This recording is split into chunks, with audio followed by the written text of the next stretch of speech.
सहयोग के अंदर में हनुमान जी की जो बात है वो सीखना है कि हम तत्पर हैं, राम काज करने को तत्पर। काज कौन सा है हमारा? मेरा काज है सहयोग, मेरा कार्य है सहयोग। कुंडलिनी का जागरण करना, लोगों को पार करना, उनके अंदर शांति लाना, प्रेम लाना, प्रेम की बातें करना, उनसे अपने सहयोग के बारे में सारे चक्र आदि का वर्णन करना, उनको जो चाहिए सो समझाना। अब जब ये कह दिया तो लेक्चरबाजी बहुत होती है। हमारे यहाँ तो कुछ लेक्चर, इतने लेक्चर देने लग गए थे कि मैंने कहा भैया अगर आपने इसको लेक्चर को बंद नहीं किया तो सहयोगी खत्म हो जाए। लोगों ने कहा माँ 2-2 घंटे लेक्चर देते हैं, फिर आपका हम भाषण भी नहीं सुन पाते, आरती भी नहीं कर पाते, ऐसे घर जाना पड़ता। फिर उनका लेक्चर बंद करवाए। वो कहने लगे कि मैं जाता हूँ तो पता नहीं क्या हो जाता, मेरा मन करता मैं लेक्चर ही दे दूं, इसको कैसे ठीक करूं। मैं कहा भाई देखो मुंह में एक सुपारी रख लो, तो पूछते कितनी बड़ी रखूं। जितना बड़ा मुंह से बड़े रखो। तो मैंने कहा जब आपको ये भी नहीं पता कितनी बड़ी सुपारी रखूं तो आप सहयोग पे बात क्या करते? इसकी भी तो आपके पास अकल नहीं है। तो सहयोग में बात करना लोगों को बहुत अच्छा, मतलब लेक्चर देना, जैसे एक प्लेटफॉर्म मिल गया है, बस माइक मिल गया, चले माइक पे बोलना। माइक तो छूटता नहीं, फिर एक बार माइक पकड़ लिया तो छूटता नहीं। ये भी एक नई बीमारी है। अब उसमें समझ ये लेना है कि काहे को लेक्चर देना, माँ के इतने लेक्चर हैं भाई, यही सुनो। तो अब जब भी फंक्शन आप लोगों का यहाँ ये हो, उसमें आप मेरा एक चाहे तो वीडियो लगा दो, चाहे तो मेरा टेप सुना दो, उसके बाद उनको कागज पेंसिल दे दो कि मैं तुमको जो कुछ लिखना है लिखो, कोई प्रश्न हो बता दो, और उसके बाद में उनकी जागृति कर दो और उनसे कहना कि नेक्स्ट टाइम आपको जो कुछ प्रॉब्लम है लिखे लाइए। तो शुरू उनका जो प्रॉब्लम है, किसी बीमारी है, किसी को तकलीफ है, कुछ है। अब ऐसे भी लोग हैं कि जो एक आदमी है, अब वो कलकत्ते भी आएगा किसी को ठीक करने, वो जाएगा, उसको जाना हो तो अब लोग बुला रहे हैं कि तुम वहां चलो ठीक करने के लिए रशिया में। एक ही आदमी हनुमान जी जैसे दौड़ता रहे, इधर से उधर, उधर से उधर, बस। सब लोग आप ठीक कर सकते हैं, सब लोग आप लोगों को ठीक कर सकते हैं, सब औरतें ठीक कर सकती हैं, आदमी ठीक कर सकते हैं, पर कोई हाथ ही नहीं डालता। लेक्चर देने से यह है कि सब लोग देखें कितने लोगों को बीमारी ठीक करते। पता नहीं क्या बात है कि एक ही आदमी अभी तक सारे हिंदुस्तान में है जो लोगों को ठीक कर सकता है। हालांकि लंदन में कम से कम 15-20 लोग हैं जो लोगों को ठीक करते हैं, फ्रांस में लोग हैं वो लोगों को ठीक करते हैं। तो ये ठीक करने का तरीका क्या है, ये सीख लेना चाहिए और बंधन लेकर के ठीक करना चाहिए लोगों को। उसके लिए अब आप क्या बाहर से बुलाएंगे लोगों को? और आप सहयोगी किस दिन के लिए आप बैज लगा के घूमते हैं, आप ठीक भी नहीं कर सकते, फिर बैज उतार दो। अपने को भी नहीं ठीक कर सकते, अपनी भी बीमारी नहीं ठीक कर सकते, तो दूसरों क्या ठीक करो। तो ये बात होनी चाहिए कि सबको ठीक करने का इलोधार जो है उसकी सबको शक्ति दे दी गई, उसको आप लोग सीख लें, उसको मास्टर करें। और अब बजाय इसके कि कलकत्ते कोई आए, कलकत्ते से लोग जाए दूसरों को ठीक करने, इसमें हिम्मत की जरा सी बात है, कुछ नहीं होने वाला तुमको। तुम ना तो कोई बीमार हो सकते हो, ना कुछ हो सकता है। जो लोग जितना सहयोग में कार्य करेंगे उतने गहरे उतरेंगे, क्योंकि जैसा पेड़ है वो जितना फैलेगा उतना ही गहरा उतरेगा। सहयोग में और इनका अवतरणों में एक बड़ा भारी फर्क है कि पहले उन्होंने कोई सामाजिकता से अध्यात्म नहीं दिया था, ये शक्तियां किसी को दी नहीं थी, समाज के लिए मिली नहीं थी। एक आध आदमी को शक्तियां मिली थी, जैसे कि राजा जनक ने नचिकेता को आत्म साक्षात्कार दिया। लेकिन अब तो आप सबके पास ये शक्तियां प्राप्त है, बस इसको ऐसा बढ़ाइए कि आपको कोई भी चीज की जरूरत ही ना रह जाए। आप अपनी तबीयत ठीक कर लीजिए, दूसरों की तबीयत ठीक कर लीजिए, आप सहयोग समझ लीजिए, सब कुछ आपके पास है। लेकिन अभी भी आपका चित्त पता नहीं कहाँ घूम रहा है, आप लोग पता नहीं किस चीज के पीछे में भाग रहे हैं कि अभी आपने इस चीज को पकड़ा ही नहीं। सहयोग में सबके लिए सिर्फ वरदान के सिवा कुछ है, आपको कोई चीज की भी कमी नहीं रह जाएगी। पर आप सहयोग के लिए कुछ करें तब तो ना, और नहीं करते तो भी वरदान मिलता है। जिसको देखते हो वो बिजनेस बढ़ गया, किसी की नौकरी बढ़ गई, किसी की ये हो गया, किसी की वो हो गया, सबको कुछ ना कुछ चीज मिलती ही जा रही है। कोई भी उनको त्याग नहीं करना पड़ा। एक तो हम आपसे बताएं कि जब ये फ्रीडम का हुआ था कि देश को फ्री करना है, तो हम ही को लोगों ने कितना सताया था, बर्फ पे लिटाया, इलेक्ट्रिक के शॉक दिए, हमारे पिताजी जेल में गए कितनी बार, माँ जेल में गई, हम लोगों के घर बिक गए, हम लोग झोपड़ियों में रहने लग गए, मोटरें बिक गई, कितना सैक्रिफाइस किया। अरे वैसा तो कुछ करना ही नहीं है आपको, पर सब लेना ही लेना नहीं होना चाहिए, देना भी होना चाहिए। अगर एक दरवाजा खुला है तो दूसरा दरवाजा भी खोलना चाहिए। एक ही दरवाजा खोलने से नहीं होता। सब बताएंगे माँ मेरा ये भला हो गया, मेरा वो भला हो गया, तुमने किसका भला किया? इस चीज पर ध्यान देना चाहिए कि हमने कौन सा भला काम किया। पर नेतागिरी के लिए बहुत झगड़े कि कौन नेता हो, ये बड़े झगड़े। सब बना बनाया स्टेज है, आप नेता पे आपको जान लेना चाहिए कि ये सब माँ का खेल है। किस दिन आप नीचे गिर जाएंगे वहां से आपको पता होना चाहिए। खासकर औरतों को तो बिल्कुल ऐसे चक्कर में आना ही नहीं चाहिए, उनको फौरन ऊपर से नीचे गिरना पड़ेगा। और आदमियों को भी समझ लेना चाहिए कि इसमें नेता वेता कोई है नहीं, ये सब माँ ने बनाया हुआ खेल है। और इस चक्कर में आना ही नहीं। मैंने कहा अच्छा चलो लीडर्स आ जाए, काय के लीडर्स और काय करके, सब एक खेल बनाया माँ ने, इसमें लीडर्स वीडर्स कोई नहीं है।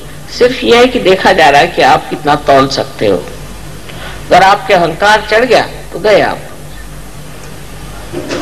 वो फौरन दिखाई देगा। सहयोग में कोई चीज छिपती नहीं, सब चीज सामने आ जाती। मैं कुछ कहूं या ना कहूं, वो अपने आप मुंह पे ताला लगा के उतर आते अपने आप। हम लीडर है, देखा क्या कल मुंह में काला लगा लिया, भाई क्यों? पहले हमने ये खराब काम कर। तो लीडर पे और जिम्मेदारी आ जाती है कि हम और अच्छे और नम्र और मीठे और प्यारे बन जाए, और सबको मिला के सबकी पूछ करके सबके से चले।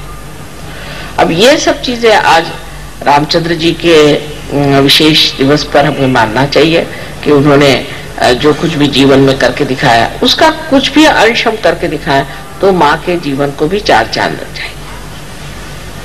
उन्होंने इतने दिन वनवास किया, वनवास में रहे, जंगलों में बगैर कुछ पहने हुए घूमे फिरे, कितनी मेहनत करी, और सिर्फ अपने पिता की आज्ञा मानने के लिए उन्होंने कार्य किया। अब मेरी आज्ञा मानने के लिए आप लोग सिर्फ कोई वनवास जाने की जरूरत नहीं, आपको नंगे पैर घूमने की जरूरत नहीं, भूखे रहने की जरूरत नहीं, कुछ नहीं करने की जरूरत, सब व्यवस्था है।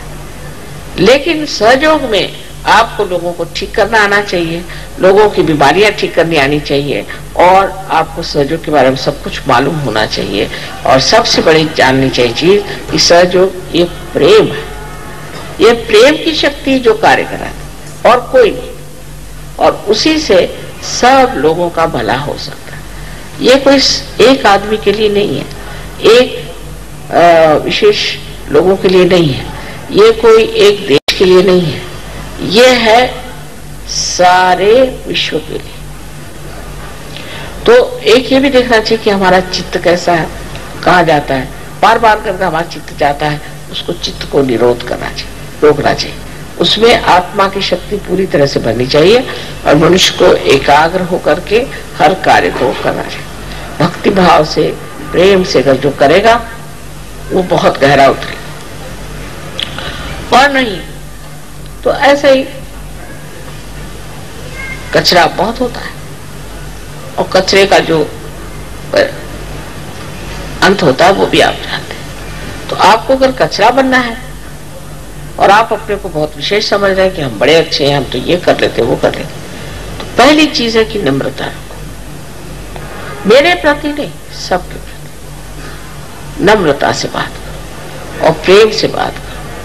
देखना यही जो मनुष्य आज एक मानव है, बेकार चीज है, वही सहयोग में आते साथ कमल जैसे खिल जाता है और उसका सुगंध चारों ओर फैलता है। लोग मुझे आके फौरन बता देते माँ ये आदमी है ना कमाल का, ये बस ऐसे आदमी। ऐसे ही आप लोग सब काम करें तो मर्यादा पुरुषोत्तम के लिए जैसे लोग कहते कि कमाल के, ऐसे आपके लिए भी कहें। सबसे बड़ी चीज है कि मेरे लिए तो आप ही राम का मंदिर है और आप ही इस मंदिर को अपने अंदर बनाए और उसकी पूजा हो और उसको संभाले, उसको देखें और अपने आत्मसम्मान के साथ रहे, अपने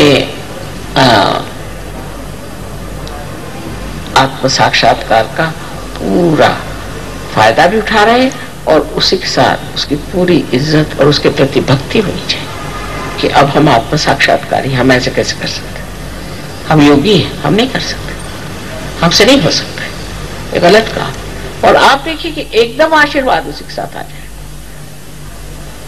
एकदम उसी वक्त। ये तो वो रोकड़ा देवी नाम रखा है लोगों ने मेरा, कि वहां हमने बस तय कर लिया और फौरन उसका आ गया। इतना इसका परिणाम, इसका लाभ सबको हो रहा है।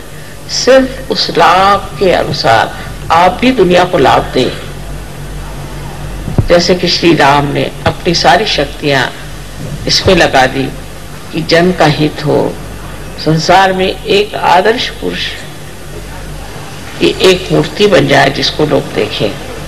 जिस वक्त ये हमारे अंदर घटित हो जाएगा, आपको आश्चर्य होगा कि आप सब के सब कहां से कहां पहुंच जाएंगे। आपके अंदर कोई बीमारियां नहीं रहनी चाहिए, सब बीमारियां चली जानी चाहिए। उसको साफ कर दीजिए। जो आपकी आदतें हैं उसको आप बदल दीजिए। जो जरूरत है वो खाइए, जो जरूरत है उतना बोलिए। सबको आप देख ले रहे और इसके लिए अपने अंदर आप मनस, जिसको कहते हैं कि